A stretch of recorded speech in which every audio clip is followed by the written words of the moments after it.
خیلی بار بخند آخی با کم تری خیلی خنده شو نازه با زنده میزی بخنده این خیلی اشتگی خیال میکنم گم جورام قد اشتگیم خیلی اکشی خیلی بسیار بد نخنده که با پشه نداره او بگی حوزی نونی گرم گفتم میارن نونی گرم شکل خیلی بامزه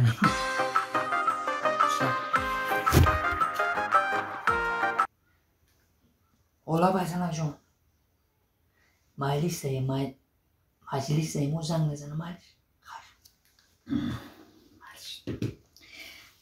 همین زنم که ما خطه فخرم کو یکی اگه اونجا شتیم کو خیال بکنم که همین خدمه کنه چی میفهمم یا رشک میکنم الا تام بادم زنگ نزنه تک جوی چی خیلی خیلی که بچه همین خوشروی سیمپاتیش نه همه رشک میکنه که همه رشک کدی که اب خود تنه خوردی که مدد دادی بیا خیلی بگیم بود تو الو ازنا جون در مجلس میگم نمیفهمه اوز بسه که همین مجلس میبرم زنگ میزنم یه دقیقه بستو خیلی همین ابو گفتن خیلی آخی همین زنم بدم زنگ میزنم بسیار رشک میکنم همین نمیدونم چیکار کنم خیلی زور فریبش کردم گفتم مجلسی ما ها گفت خیلی بگل رضای مجلسی همون خیلی چیکار کنیم همین خیلی نکردی نمیشه آخه اینه برو زنگ الو ازنک جان مجلس ده نمیفهمی یا بار گفتم تو تمام موقع بسوزی تلفنت میکنم ای بس با فکر ما میره یاد کسای کار گرفته سای چی از به زنگ میزنم تا مردک یه مینوت بس من نفهمیدم ایچ خیلی مجلس های که رئیس تان در پیش مای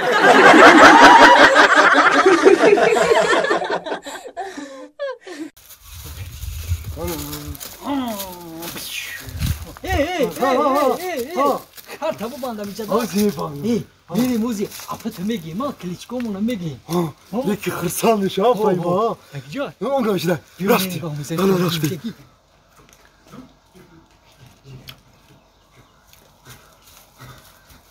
اپا یا نویگری ما خیلی جورمو در پیش گراجو مصلیحت کردیم میدونی چی مصلیحت کردیم؟ ما را کلیچکا موندیم همون کلیچکا موندیم انه جورا میدونی چون گفزن جوراجو؟ مرا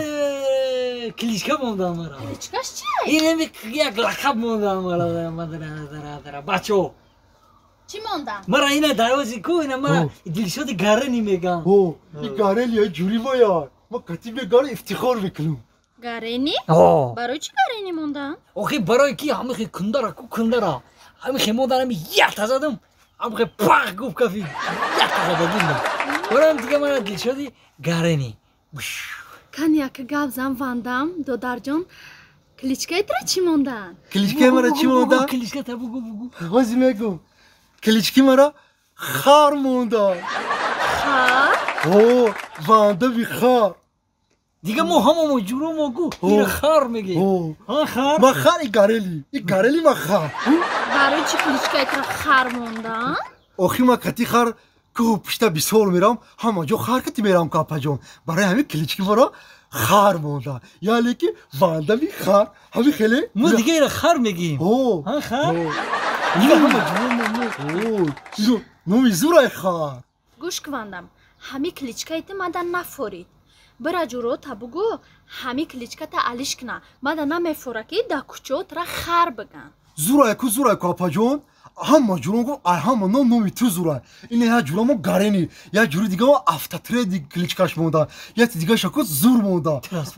یا ترانسفارماتور مونده اینا همه باشه نومی ما زورای وانده بی خار میزی باشه باشه خیلی گرلی هنگی خرای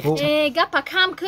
برا جورو قطی مسئولیت کنو نام تا لقب تالیش کنن فهمیدی؟ این خر مده نفورید روز میگه خیلی اپاد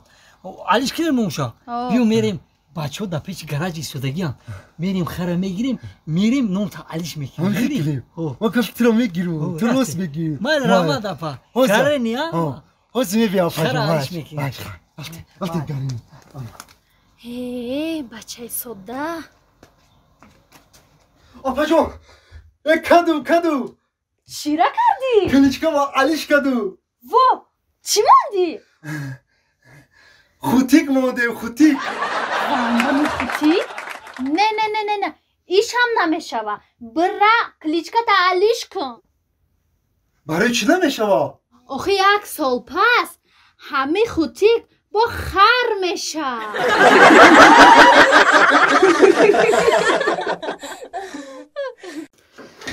خیلی زنک جانی ما خدا حافظ من مسکوا میرم زنک جان ای مردک جان من بهت زیق میشم او چی با زیق میشه زنک جان ما باید مسکوا برم اکن نشد زندگی کردم ما باید برم کار کنیم اینه یاسین جان صنفی 2 میشه ایسال دلشا جان صنفی 3 میشه یار باید لباسای مکتبی خریدن در کره ابا توی سنتیشون کردن در کره همسایه میخواندن میگن بچهای اسفندیار رو رخشانه جان کلون شدن توی نکردن شو اینا خانون این کلا مونده ما باید برم زنک جان راستی زیق نشو ای مردک مایلی خی خیلی زیق نشو برای ما زیق چه زیق میزنه جان ما خیلی احتیاط که گیره نک خیلی ها دلشا جان بچه‌ها یاسین جان های باشه جان من راسیا میرم راسیا میرم شما دا چی برام راسیا کی میرم ما اوکی راسیا میرم اوتا راسیا میرم شما دا چی برام راسیا میرم اول چی میرم یاسین ما دا کدو بیار کدو کلونتر باشه کدو مایلش کدو میبرم خوش که بچه جان شما کدو رو کتی اوچه تو مانتو کدو بخرین ما راسیا میرم یه بو مانتو کدو میخریم راسیا میرم راسیا میرم با کی میری ما 1 سال پس میام با 1 سال پس با پگا میری نه پگا نه 1 سال پس میام اینا تو صنفی 3 صنفی 4 میشی انا یاسین جان صنفی 10 صنفی 3 میشه با میری دارم میری با ما صنفی 3 شام با میری صنفی 3 صنفی ما میرم صنفی 4 میشی 4 میشه مالی با بیو دادا بر وقت بیو ماش ما تو میخریم مو گوش که بچه جان تو بچه کلونی خونه خونه و داره احتیاط کن ای همه مهمش اوچه تا خوش رو احتیاط که برای چپ روز نرو فهمیدی مرا خیلی بچه جانی ما خطونه احتیاط کنی مایش خیلی دادا خیلی مایلش زنه جان کودکورا خوش رو احتیاط کن خداوند نگهبان تو مایلش خیلی زیق نشه خیلی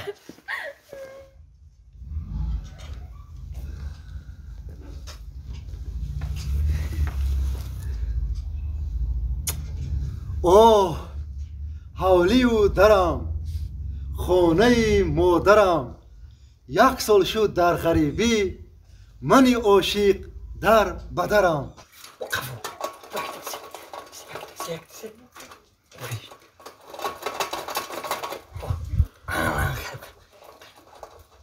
اوه دادا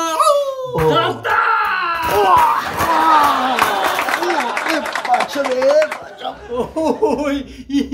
اوی دی بقیه دادا نه خب بچه جان آدم آتش ای مسکوه بیا همه خیلی پیش وزیره نه بچه بچه جانی ما دیل جانی ما خیلی ما شما یاد کرده بیا آموش بیا بچه جان تا بچه ها صدقه حولی و خونه و داره یاد کنم بچه جان آنه که گفت زن بچه جانی ما در 1 سالی که من نبودم خونه چی بود خونه زور بود؟ ای دادر یاسی جان چی بود خوندنش ساز بود آخی؟ یاسی جان زور بود؟ بچه جان در 1 سالی که من در روسیه بودم اوچت چی احوال داشت؟ اوچم